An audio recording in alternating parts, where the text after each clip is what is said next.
અમરેલી જિલ્લાના સાવરકુંડલા તાલુકામાં વરસાદી માહોલ। સાવરકુંડલા શહેર અને આસપાસના ગામડાઓમાં વરસાદ। સતત 3 દિવસના વરસાદથી ખેડૂતોમાં ખુશીનો માહોલ। જેસર રોડ, મહુવા રોડ, જૂના બસ સ્ટેશન વિસ્તારમાં વરસાદ। કપાસ, મગફળી સહિતના પાકને વરસાદથી થશે ફાયદો। સૌરાષ્ટ્રમાં વરસાદી માહોલ જોવા મળી રહ્યો છે। હવામાન વિભાગે જે પ્રમાણે વરસાદની આગાહી કરી છે તો અમરેલીમાં જિલ્લામાં વરસાદી માહોલ જોવા મળી રહ્યો છે। સાવરકુંડલા તાલુકામાં પણ વરસાદ। સાવરકુંડલા શહેર અને આસપાસના ગ્રામ્ય વિસ્તારોમાં વરસાદ। અત્યારના વરસાદથી કપાસ, મગફળી સહિતના ચોમાસુ પાકને સારો એવો ફાયદો મળી રહેશે।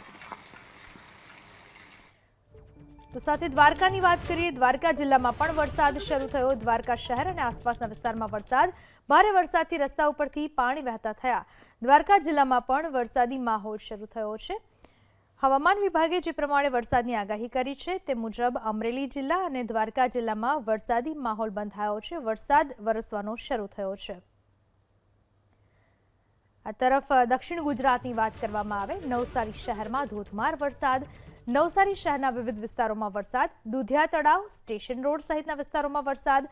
અલકાપુરી, મારુતિનગર, વનગંગા સોસાયટીમાં પણ વરસાદ વરસી રહ્યો છે। નવસારીમાં વરસાદી માહોલ રહેવા પામ્યો છે। અલગ અલગ વિસ્તારોમાં વરસાદ વરસ્યો, જેના કારણે કેટલાક નીચાણવાળા વિસ્તારોમાં પાણી પણ ભરાયા।